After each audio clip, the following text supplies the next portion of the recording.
Fala pessoal, está no ar mais uma edição do Paddock Gaúcha, o seu podcast de Fórmula 1, de automobilismo aqui de GZH, do Grupo RBS, para uma edição muito especial.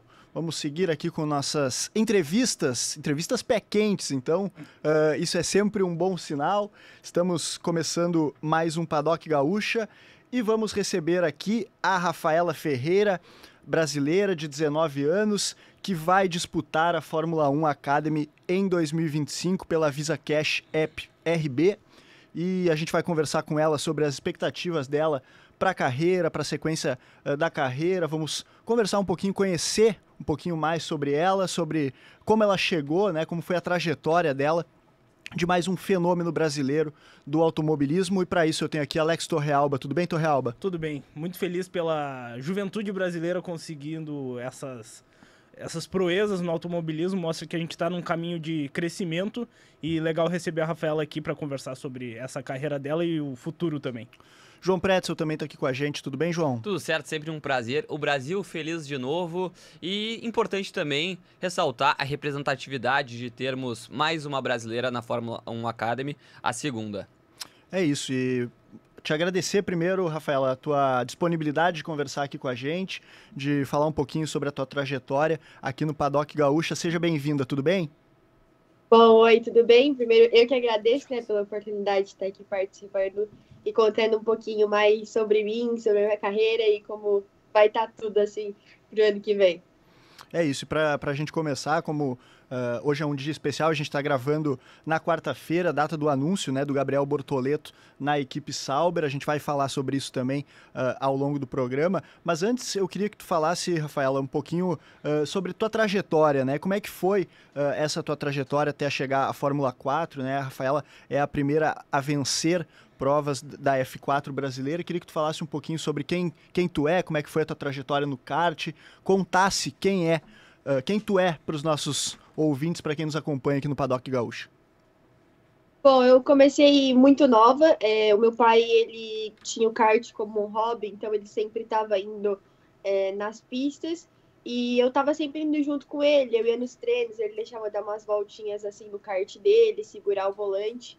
E eu sempre gostei muito do automobilismo. E sempre foi algo muito presente dentro da minha casa. A gente assistia a Fórmula 1. E quando eu ia junto, ele deixava eu andar. E eu comecei a pedir um kart, assim.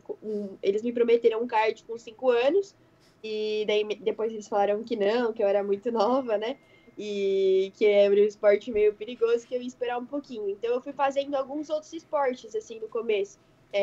Fiz vôlei, fiz futsal, fiz balé, fiz um monte de coisa, mas eu sempre quis o kart, continuei pedindo, os meus pais acabaram cedendo, e eu comecei a competir competições locais aqui onde eu moro, né, que é na Içara, perto de Criciúma, assim, Santa Catarina.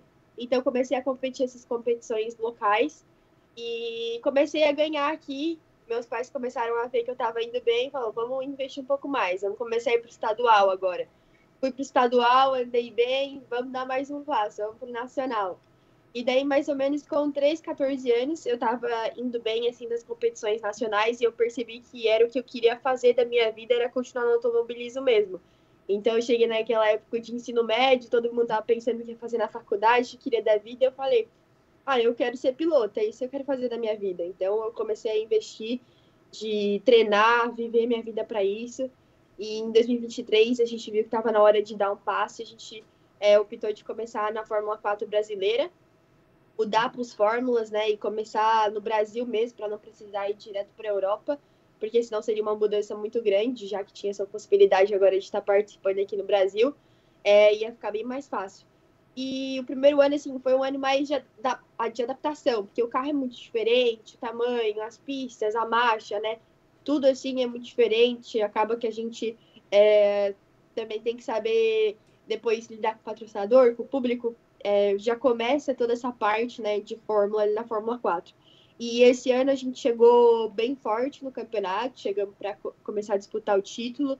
E foi uma temporada muito boa, tem sido uma temporada muito boa. Foram 7 pódios, 2 vitórias, primeira mulher a vencer aqui na Fórmula 4 brasileira e a 5ª no mundo. e 2 poles também, então tem sido uma temporada incrível. E com tudo isso veio a chance de ano que vem estar junto com a Avisa para participar da F1 Academy. Como é que foi pra ti, Rafaela, ser a primeira mulher a vencer na Fórmula 4? Porque, como a gente falou no começo, também é um passo de representatividade no automobilismo brasileiro. Bom, acredito, primeiro assim, tem 2 lados, né? O profissional e o pessoal. O profissional foi muito bom porque a gente precisava dessa vitória, né? Precisava dos pontos, estava animada ali, sendo a primeira a vencer. E com o pessoal, assim, é muito legal porque é exatamente o que tu falou, tem essa representatividade e cria uma referência, uma inspiração para outras meninas e mostra que a gente pode estar andando e pode estar andando e andando bem lá na frente, disputando de igual para igual com os meninos. E mostra que, tipo, se a gente vai lá, treina, se dedica, a gente consegue estar ganhando corrida e disputando de igual para igual. Rafaela, sobre a Fórmula 4, que é uma categoria relativamente nova que a gente tem aqui no Brasil, que foi, acho que, um grande passo que o automobilismo brasileiro deu para revelar novos pilotos. O que você acha que essa categoria te trouxe de coisas boas? O que melhorou na tua pilotagem, na tua carreira? Porque a gente vê que os carros são iguais os que vêm da Europa, a gente tem pistas muito boas também para esse desenvolvimento. Qual é a tua avaliação sobre a Fórmula 4 até o momento? Tu como uma pilota que conseguiu bons resultados e agora conseguiu dar um passo bem grande na tua carreira. Acho que a Fórmula 4 realmente era uma categoria que estava faltando aqui no Brasil, né? É difícil ter 15 anos e ter que ir sozinho morar na Europa, mudar tudo, né? Mudar a cultura, ficar longe da família.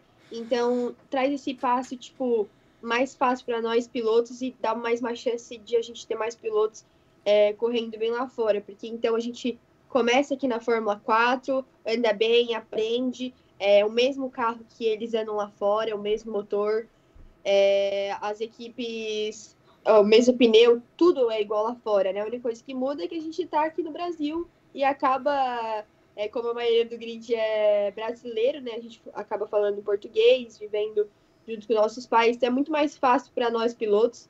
E a gente aprende muito também, porque também é levado tão a sério quanto é levado lá fora, né? E com certeza, eu posso dizer que eu aprendi muito, assim.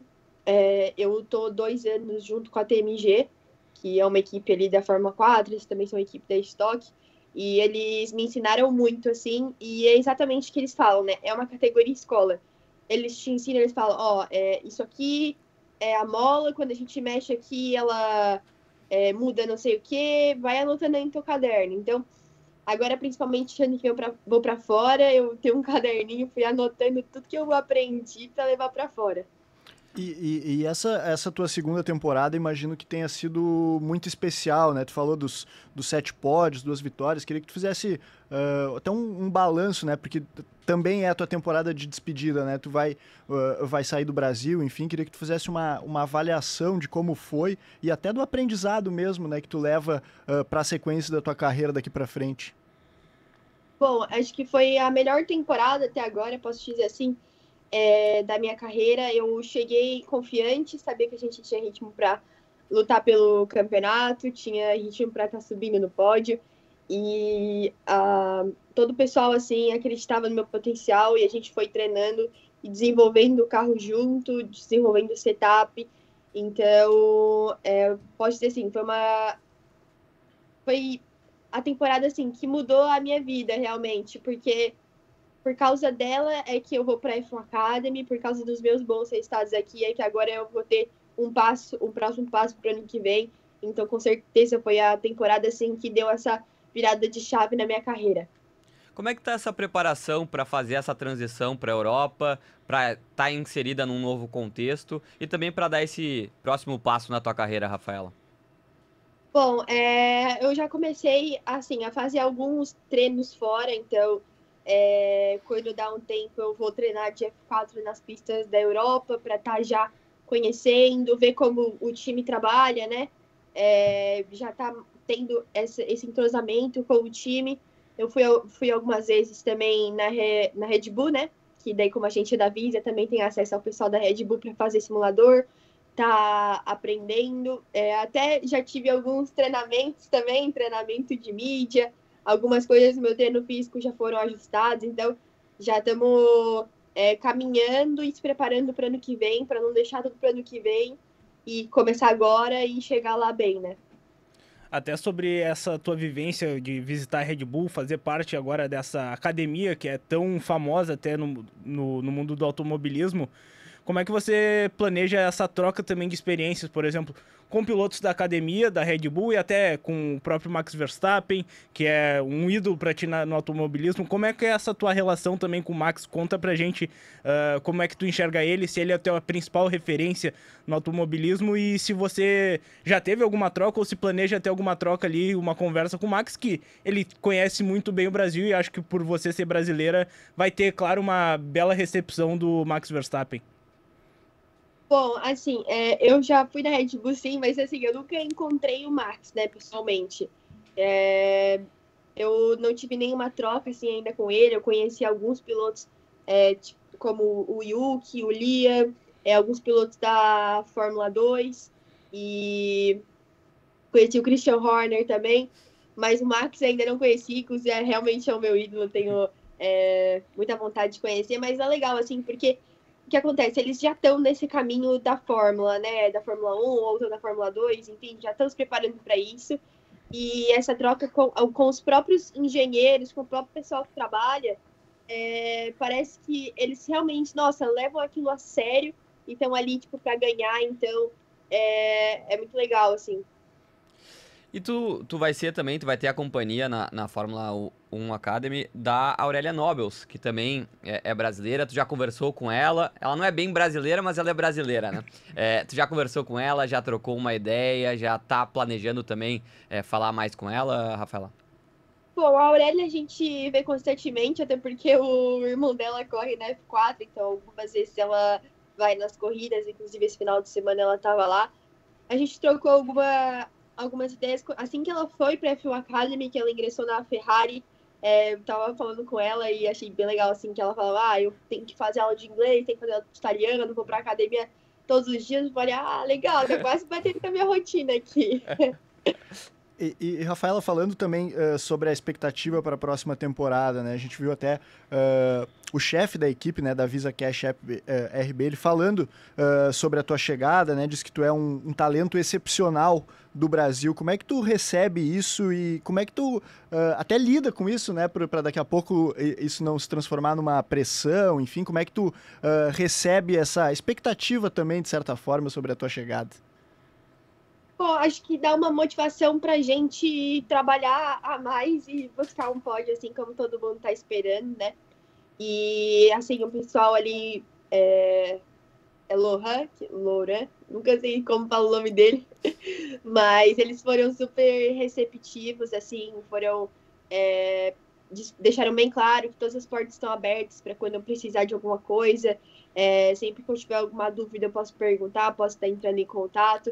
Então, eu realmente, esse final de semana, me senti como uma parte da equipe da Visa. Eles me deixaram muito à vontade, assim, e falaram que tudo que eu precisar, eu posso estar contando com eles. Então, é muito legal que a gente vê que a gente não está só usando a camisa ou com o nome no carro, a gente realmente faz parte do time, né? Pode... Não, eu ia te perguntar, agora a gente, claro, tem o Bortoleto, a gente viu como é que foi a recepção dele em Interlagos no último final de semana. Tu já tá preparada, já caiu a ficha que em determinado momento isso vai acontecer contigo também, as pessoas vão te parar pra tirar foto, vão parar pra falar contigo, pra pedir autógrafo. Já caiu essa ficha pra ti, Rafael? Olha, não muito, assim, algumas vezes quando acontece, inclusive esse final de semana, como tinha muita gente na Fórmula 1 no aeroporto, eu fui parada para bater foto, e eu fiquei, nossa, como se vocês me conhecem? Ainda não caiu muita ficha, assim. E até a Fórmula 1 Academy é uma novidade que a gente tem nos últimos anos e eu acho que vem sendo um projeto bem legal até para trazer mais as mulheres para o automobilismo, ter essa oportunidade. E a Rafaela vai ser uma representante brasileira nisso, além da Aurélia, claro, mas acho que a Rafaela, por ter nascido aqui, ter mais a vivência, ter feito a base dela aqui, eu acho que cria mais uma raiz. Como é que tu planeja também ser essa representante e divulgadora desse esporte, a Fórmula 1 Academy, porque não é algo que o pessoal está acostumado a ver. Talvez com a tua presença isso comece a dar mais audiência, comece a ter uma cobertura maior e até uma procura maior. E como você planeja ser essa embaixadora do esporte para o Brasil? É uma temporada de estreia, mas a gente espera que você tenha bons resultados lá e também consiga permanecer por bastante tempo. Qual é o seu plano futuro dentro da Fórmula 1 Academy? Bom, eu acho que é exatamente isso que tu falou. Toda a minha carreira, né, eu construí aqui no Brasil, então desde o kart até a Fórmula, a pilota que eu sou hoje, eu devo tudo que foi construído aqui no Brasil, que eu aprendi aqui. Então, sempre morei aqui e tudo mais. E eu espero poder estar realmente representando o Brasil, levar nossa bandeira, eu falar a nossa língua quando possível, sempre, tipo, no Instagram, até lá na Visa. Eu falei, posso falar português aqui mesmo? Já que a maioria das pessoas que me conhecem são brasileiras. Daí depois vocês colocam a legenda em inglês. Então, é muito legal, assim, que eu gosto de estar representando mesmo, eu gosto de morar aqui. Inclusive, quando falaram, talvez tu vai ter que fazer uma base fora. Eu falei, mas eu posso voltar o máximo que der, porque eu gosto de morar aqui no Brasil. E eu espero estar representando bem assim, e estar representando bem, e se estiver andando na frente, né, a galera gosta de estar acompanhando, olhando, então acho que se torna uma representante, assim, né, do Brasil, né, F1 Academy, e depois, em breve, em outras categorias, né. E, Rafa, eu não posso deixar de perguntar, como eu falei no início do programa, a gente falou, né, sobre um dia especial para o automobilismo brasileiro. Hoje a gente está gravando nessa quarta-feira, quando o Gabriel Bortoleto foi anunciado pela Sauber, o Brasil vai voltar a ter um representante na Fórmula 1 depois de 8 anos. Como é que tu vê essa situação do Bortoleto, a volta do Brasil, até para uma questão de chamar o público de volta, né, o grande público? Claro, a Fórmula 1 tem o seu público fiel, mas muita gente acaba acompanhando também mais quando tem um representante brasileiro no grid. Como é que tu vê essa importância até para as categorias, enfim, para reaproximar o público brasileiro do automobilismo? Muito importante. A gente precisava de um brasileiro na Fórmula 1, porque a gente tem o público ali que gosta da Fórmula 1, mas a gente sempre, quando tem um brasileiro, a gente torce mais, né? Até, tipo, nas Olimpíadas a gente olha porque a gente gosta de torcer pro brasileiro. Então, acho que vai voltar a ter mais gente assistindo a Fórmula 1. E com essa chegada do Gabriel, ele vai falar que depois ele foi campeão da Fórmula 2, que ele foi campeão da Fórmula 3. Então, acho que vai aumentar não só a Fórmula 1, mas as categorias de base também. E se o Brasil falar, tem um piloto brasileiro na Fórmula 1, mas na Fórmula 1 Academy a gente tem 2 brasileiras. Aí o pessoal também já vai lá olhar a F1 Academy. Então, acho que acaba trazendo mais audiência para a F1, né, para o automobilismo, e também para a gente que está nas outras categorias lá na Europa. E tu já sabe em que cidade tu vai morar? Tu vai levar tua família junto? Como é que tá esse outro lado, né? O lado fora das pistas. Bom, ainda não, porque provavelmente, né, a chance é que eu faça algum outro campeonato em paralelo com a F1 Academy, para continuar, tipo, na ativa, assim, sempre em corrida. Então, depende de onde eu vou fazer esse campeonato, que a gente ainda não decidiu. Mas se for para ir morar em algum lugar, talvez seja ali, ou na Inglaterra, ou na Espanha, ou Portugal, por ali. Mas se eu for, eu vou ir sozinha, minha família vai ficar. Conta pra gente quais são as possibilidades de campeonato em paralelo. Alguma F4, assim, F4 britânica, espanhola ou italiana, alguma coisa assim. Tá bem. Tá certo. Conversamos então aqui no Paddock Gaúcha com a Rafaela Ferreira, pilota brasileira da Visa Cash App na Fórmula 1 Academy em 2025. Rafaela, a gente te deseja toda a sorte do mundo para essa sequência de carreira, para a sequência da temporada 2025, e com certeza a gente vai ser pé quente como a gente foi com o Bortoleto. Tem que falar, o Bortoleto falou aqui com a gente e entrou na Fórmula 1. Exatamente, tomara que a gente seja pé quente para ti também, a gente vai estar acompanhando aí, espero que a gente volte a conversar contigo, foi um prazer te receber aqui no Paddock Gaúcha, muito obrigado. Bom, eu que agradeço e espero que também seja igual a Bortoleto, pé quente aí comigo. Tá certo. Muito obrigado, Rafaela. Valeu. Agradecer Obrigada. também a Giovana Conte, assessora de imprensa, que possibilitou que a gente conversasse com a Rafaela também aqui no Paddock. É isso, proporcionou essa bela conversa E que legal, né? A gente poder conversar Muita maturidade, né? com os talentos, jovens talentos, mas já tão maduros, né? A Rafaela mostrou, eles são contemporâneos, né? Regulam de idade, né? O Bortoleto completou 20 anos recentemente, a Rafaela tem 19 anos, então... pilotos brasileiros da nova geração e já demonstrando muita maturidade. Que legal esse bate-papo com ela. Muito legal, mas chegou a hora, né? Chegou a hora, não tem como não falar, o grande assunto do dia. Volto a repetir. Do dia não, do ano, né? Do ano. Volto a repetir, estamos gravando na quarta-feira, na manhã do anúncio de Gabriel Bortoleto, anúncio oficial feito pela Sauber. Gabriel Bortoleto será piloto da equipe, companheiro de Nico Hülkenberg em 2025. O Brasil feliz de novo. O Brasil feliz de novo, volta a ter um piloto no grid da Fórmula 1 desde 2017, que a gente não tinha um piloto brasileiro fazendo uma temporada inteira. Felipe Massa, em 2017, foi o piloto brasileiro. Mas Gabriel Bortoleto está de volta, Alex Torrealba. Que alegria para o brasileiro. É uma alegria muito grande, porque a gente estava carente de um piloto brasileiro. A gente tem que ressaltar que teve em 2020 o Pietro Fittipaldi com 2 corridas, que já deu um acalento pro coração, que a gente até criou uma expectativa dele poder entrar e representar o Brasil. Mas a questão do Bortoleto é muito o que a gente falou com a Rafaela, né? Um piloto, o Pietro Fittipaldi tem um sobrenome de peso, só que ele nasceu nos Estados Unidos, tem muita raiz com os Estados Unidos. Ele, óbvio, representou o Brasil e vai representando o Brasil em outras categorias, na Indy, se tiver uma outra oportunidade na Haas. Mas o Bortoleto, ele nasceu aqui, foi criado aqui, teve suas raízes aqui, daí foi para a Europa, brilhou carregando a bandeira do Brasil, e eu acho que o mais legal é ele sabe o peso que ele carrega. E é um peso muito grande, é um peso que desde o Massa a gente não tinha um piloto, desde o Senna a gente cobra um outro campeão mundial. Muita responsabilidade passaram por outros pilotos que não conseguiram ter a relevância, mas depois, óbvio, tem uma grande carreira no automobilismo, e a gente torce que o Bortoleto tenha uma carreira de sucesso, saiba lidar com essa pressão, porque vai ser uma pressão grande de retomar o Brasil para a Fórmula 1, e a pressão, acho que do talento que ele tem. Ele é um piloto talentoso, é um piloto que pode conseguir vitórias, obviamente não nesse início, em 2025. Quem está nos ouvindo agora? Fique feliz porque temos um brasileiro, mas não crie expectativas em 2025. A Sauber não é um carro que vai competir. É carro de fim de grid. É um carro de fim de grid. A gente vai comemorar a ultrapassagem em cima da Haas, em cima da Williams, em cima da Alpine. É isso que a gente vai comemorar. Se ele pontuar, ele já vai fazer história. E é torcer para o projeto da Audi a partir de 2026 ser um projeto muito bom.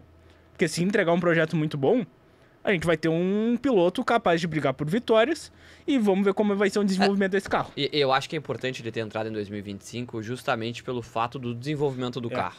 A gente sabe que 2025 é um ano perdido, mas vai ser um ano que vai dar experiência e casca para ele disputar. A gente não sabe exatamente quantos anos são de contrato, mas o anúncio diz múltiplos anos, então a gente imagina que seja pelo menos 3, 4 anos. Porque a Sauber também não faria um contrato até 2026 para perder o Bortoleto, mas a gente sabe que muito provavelmente a carreira dele não vai parar na Sauber. Sim.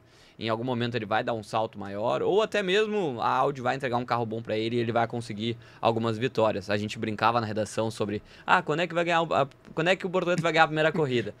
Fizemos nossas apostas, né? Nossas apostas. Tá meio, tá 26, 27, 26 um pódio. 27, 28.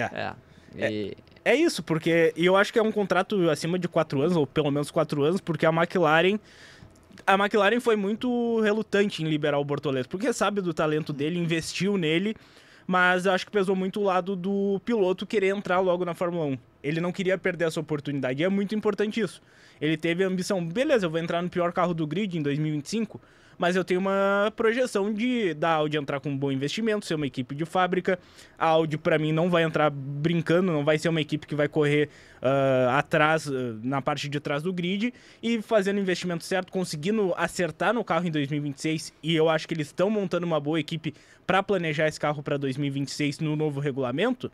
Eu acho que temos grande chance de ter um carro competitivo ali para brigar por pontos, dependendo se o carro for bom, brigar por pódios, mas sem criar expectativas grandes, porque 2026 ainda é muito tempo. E eu acho que assim, né, tudo bem, ele vai entrar no pior carro do grid, 2025 vai ser um ano de aprendizagem, mas ao mesmo tempo a gente tem o exemplo até dessa temporada de pilotos que trocaram, equipes que trocaram seus pilotos e aqueles pilotos entregaram pelo menos um pouco a mais. O Colapinto e o Lawson. O Colapinto e o Lawson, então assim, a gente vê o Bottas e o Joe abaixo, né?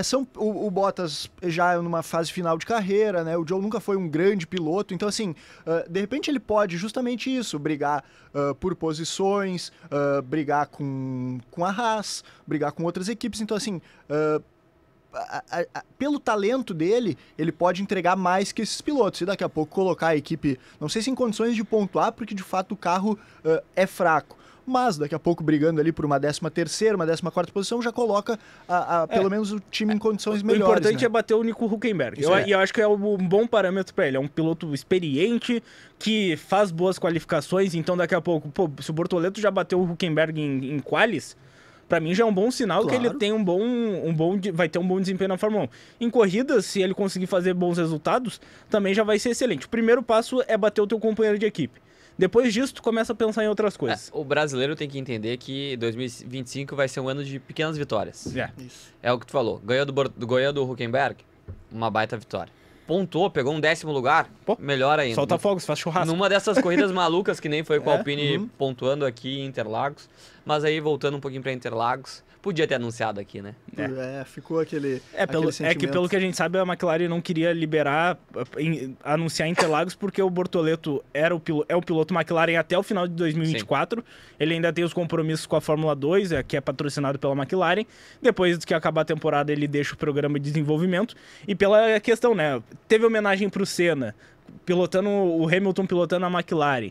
O Bortoleto é um brasileiro da academia McLaren, então eles não queriam perder também todo esse hype. A gente entende, mas podia. A gente fica aqui, mas podia, né? E como vocês acham que isso impacta na temporada da Fórmula 2? Porque assim, a gente tá lembrando aqui, né? O Gabriel Bortoleto foi anunciado, vai correr na Fórmula 1 ano que vem, mas ele ainda disputa o título da Fórmula 2, né? Tem 2 corridas pela frente. Faltam 2 corridas, ele é o líder. 4,5 pontos na frente. Eu acho, 4,5 é importante, eu acho que até tira um pouco do peso no sentido de assim, claro, ainda ser campeão pra conseguir a vaga. Ser campeão pra conseguir a vaga, tu não sabe se tem a vaga, enfim. Mas a gente já viu o Bortoleto lidando muito bem com a pressão. Então, assim, eu acho que daqui a pouco pode até ser positivo. Eu concordo totalmente. Ele já falou aqui no paddock, acho que eu já falei com ele mais outras 2 vezes antes e ele sempre mostrou, o que mais me impressionou nele foi, ele tem uma maturidade e uma consciência do que ele precisa fazer muito grande. Então acho que a gestão de carreira dele é muito bem feita e ele como piloto é muito maduro, apesar de pouca idade. Eu acho que ele vai conseguir lidar muito bem com isso, o peso vai cair das costas e eu acho que ele vai querer ganhar esse título com toda certeza, assim, óbvio que não ia querer deixar de ganhar, mas coroar essa vaga com o título vai ser mais especial ainda pra ele. Ele deu uma entrevista pra Mariana Becker, a Mariana Becker conseguiu fazer uma pergunta pra ele em Interlagos, e a Mari, obviamente, como boa jornalista que perguntou sobre a vaga na Fórmula 1. E ele mostrou muito maduro, como tu bem falou, Alex. Não, eu tô focado na Fórmula 2, eu quero ser campeão, tem 2 corridas, tem que honrar o nome da McLaren. E eu acho que vai ser exatamente isso. Ele vai se empenhar para ganhar e a gente torce muito para que ele seja o campeão da Fórmula 2 e aí fazendo a dobradinha, né? Fórmula 3 num ano e Fórmula 2 no outro. E já no ano seguinte... Sabe quem conseguiu isso também? Quem? Oscar Piastri.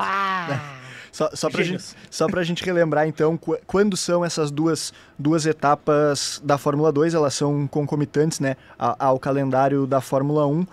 A Fórmula 1 ainda tem 3 corridas, não é toda corrida da Fórmula 1 que tem etapa da Fórmula 2, né, é importante frisar isso. O calendário ele é um pouco mais leve, né, o calendário da Fórmula 1 é bastante pesado, com 24 corridas. As 2 etapas que faltam são as etapas do Qatar e de Abu Dhabi, né, lá em Yas Marina, a etapa de Lusail no Qatar, 29 de novembro a 1º de dezembro, né, as datas, como eu falei, coincidem com as datas da Fórmula 1, e lá em Yas Marina, no GP de Abu Dhabi, 6 a 8 de dezembro, as 2 etapas restantes do calendário da Fórmula 2. Vamos estar acompanhando, né, Alex Com Torrealba? toda certeza, acordando de madrugada para ver. E é legal isso, porque o Bortoleto tem boas chances, ele tirou uma diferença enorme de pontos, já tá na frente, vem de uma sequência boa de resultados. E esse anúncio ser ainda longe das próximas etapas faz com que ele foque agora em ser piloto Sauber para 2025, falando sobre isso, mas com certeza vai passar esses próximos dias, ele já vai estar focado na Fórmula 2, em trazer os bons resultados e pode sim já até coroar em Lusail, no Qatar, o título. Dependendo dos resultados, ele já pode coroar esse título. Lembrando, são 2 etapas, mas 4 corridas ainda, né? Porque a gente tem as sprints lá, são sempre corridas e sprints. E eu discordo de ti, não é um calendário leve, tá? Porque tendo as sprints todo final de semana é algo complicado. O calendário leve é o da Fórmula 3. A Fórmula 3 é uma leve barbada. no sentido de menos etapas, exatamente, no caso. Né? É uma barbada a Fórmula 3, eles mal correm, que horror. Eu vou trazer aqui um debate para ficar para os próximos programas, quando a gente não tiver mais pista para falar. Existe uma discussão, eu estava lendo sobre, de que a Fórmula 2 já não é mais parâmetro para levar os pilotos para a Fórmula 1. E os casos recentes são simbólicos. O Colapinto e o Lawson não estavam bem na Fórmula 2, mas chegaram na Fórmula 1 e estão representando melhor do que estavam os antigos donos dos assentos. Então, talvez não seja o melhor método de avaliação a Fórmula 2, e acho que o Hornet também falou sobre isso, e eu trago para a gente debater num momento posterior. É um bom debate. A primeira reflexão que eu vejo disso é que a Fórmula 2 dá a oportunidade dos pilotos mostrarem ali quem eles são, mas ainda importa muito a academia das equipes. O carro. Exatamente. E cada vez mais a Fórmula 2 vai ser importante, porque vai trazer uma pressão para os pilotos da Fórmula 1. E o lado bom disso é que a gente não tá tendo mais a questão dos pilotos pagantes como principal. Nos últimos anos era isso, com Latifi, Mazepin. 2 caíram já essa temporada. Exatamente. O Guan Yu Zhou o Stroll não é que é piloto pagante, ele é piloto dono. Basicamente isso. Então, a Fórmula 2 talvez vá ser, para mim, mais importante para trazer a pressão para os pilotos da Fórmula 1, porque daqui a pouco tu não tá desempenhando e com cada vez caras novas mostrando que vão fazer melhor, o cara que é mais experiente, ele vai ter que mostrar. Olha só, eu mereço. E o Valtteri Bottas e o Zhou da Sauber, eles não fizeram por merecer. A gente não sabe se a Sauber, eu acho que é o pior carro, mas não sabe se seria o pior na classificação com outros pilotos. Vamos fazer quantas mudanças pro grid de 2025, aproveitar esse final de programa, tá? Bortoleto. Vão ser 4 novidades. O Bortoleto, o Jack Durham na Alpine. O Birman. O Birman na Haas, que não é uma novidade, né? Porque ele já tá correndo bastante. E o Kimi Antonelli na Mercedes. 4, tá? Só que se tu for pegar em relação a 2023, quando acabou, tem mais o Lawson e o Colapinto. O Lawson ainda não é certo pra 2025. Tá, mas eu acho que vai ficar. É a única vaga em aberto, eu acho que ele vai ficar. Vai ficar, 6. Isso. A gente pegou um ano de 23 para 24 que não mudou nenhum piloto no grid, pela primeira vez desde não sei quando. E agora a gente vem pra 2024, 2025 com 6 mudanças. Com 6 novidades, fora daí o Ocon na Haas. 6. O Huckenberg na Sauber. O Hamilton na Ferrari. O Sainz na Williams. Isso. É muita mudança. É muita mudança. E é bom. É bom. E provavelmente o Pérez não vai ficar na Red Bull. Que daí pode abrir uma vaga pro Colapinto, que seria, pra mim, muito legal. Seria ruim porque a gente ia tomar um pau do argentino todo final de semana e o Munari ia encher nosso saco. E o Munari cai do programa. Vamos fazer esse combinado agora. Se o Colapinto fechar com a Red Bull, o Munari sai. Coitado.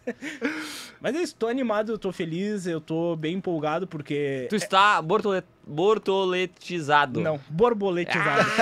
E é bom pro nosso trabalho, né? Porque a Fórmula 1... 2025 estaremos? Vamos tentar. Alô, Thiago Cirqueira, tudo bom? É isso. Gera mais audiência, gera mais procura, o nosso trabalho também é mais valorizado, né? Então, vai ser muito legal fazer essa cobertura em 2025 com o Borboleto, o nosso brasileiro, na Fórmula 1. E vamos torcer, né, pra Fórmula 2 ele também ter esse título, porque gera mais, assim, a gente ganhou com o Drogovic, vai ganhar com o Bortoleto, dá mais atenção pros brasileiros. Hegemonia brasileira nas categorias de acesso. E existe isso, não é brincadeira. Tem o Rafael Câmara vindo foi campeão da Fórmula 4 regional lá da Itália, vai correr na Fórmula 3, então é um outro nome pra gente ficar de olho. E esse nome aqui, ó, eu gosto de apostar na base. Esse nome aí, o Rafael Câmara, como piloto de desenvolvimento da Ferrari, se ele cumprir o que ele tá prometendo, é um bom nome daqui a pouco para ser quando o Hamilton se aposentar, ele assumir uma vaga na Ferrari. É um nome já para ficar de olho aí. Anotem. Boa. E muito legal aqui uma homenagem que a Fórmula 2 postou em seu perfil oficial do Instagram. Postou uma foto do Bortoleto no final de semana de Interlagos, ele lá no muro dos boxes, lá na reta dos boxes lá em Interlagos, distribuindo autógrafos para os fãs, e fez questão de frisar, né? A próxima vez que o Gabi visitar Interlagos para uma corrida vai ser como piloto de Fórmula 1. Gabriel Bortoleto estará em Interlagos em 2025, em todo o calendário da Fórmula 1. Que Estaremos, que legal. Agora temos que ir, né? O Brasil, por bem ou por mal. O Brasil de volta ao grid da Fórmula 1. Estamos chegando ao fim de mais um Paddock Gaúcho especial, que a gente espera que seja mais uma vez pé quente, né? Trazer sorte para a Rafaela aí e também para o Bortoleto, que esteve no Paddock Gaúcho ainda como piloto de Fórmula 2. Entrevistamos um piloto de Fórmula 1, Alex Torrealba. E estará, ele estará. Vamos em luta. Promessa? Não vou prometer, né? Promessa de campanha? Mas buscaremos essa entrevista com o Bortoleto, já piloto da Fórmula 1 e campeão da Fórmula 2, se tudo der certo. Vamos tentar trazê-lo aqui com toda certeza, pois temos bons contatos e somos bem valorizados pelo staff de Gabriel Bortoleto. Não, vamos fazer aqui. Quem tá nos escutando provavelmente é fã de Fórmula 1, né? Então já sabe, mas vamos deixar o arroba do Bortoleto. É @Gabriel Bortoleto _. Isso. E também da Rafaela. Vamos procurar aqui. É que Rafaela Ferreira é um nome bastante tradicional, né? Mas aqui, rafaelaferreira.18 no Instagram, dá o meu seguir. Seguida por Gabriel Bortoleto, então São você amigos. fã de Fórmula 1. São frentes. Siga os dois, apoie o esporte, apoie o automobilismo brasileiro e em breve tenho certeza que teremos um campeão ou uma campeã. Alex Torrealba, muito obrigado. Eu que agradeço a participação no teu programa, meu amigo. Que honra. João Pretzel, muito obrigado. Sempre um prazer estar aqui com os amigos, @João Pretzel em todas as redes sociais. É isso, chegamos ao fim de mais um Paddock Gaúcha muito especial. Agradecer também a quem... Bom, já agradecemos a Giovana Conte, né? A responsável por nos ajudar aí com a entrevista da Rafaela Ferreira, assessora da Rafaela. Agradecer também ao Leandro Carvalho, que esteve com a gente na técnica, o Paddock Gaúcha... E ela, Janaína Ville. Pô, na produção. O Rafael Ramos segue curtindo as suas férias na zona sul do estado. férias eternas de Rafael Ramos. Chegamos ao fim de mais uma edição do Paddock Gaúcho, que teve a apresentação deste que vos fala, Nicolas Lira, a mixagem de som de Paulo Fraga e Guilherme Germano, como falei, Leandro Carvalho nos brindando aqui com uma técnica de excelente qualidade. O Paddock Gaúcha volta na semana que vem. Até lá, tchau!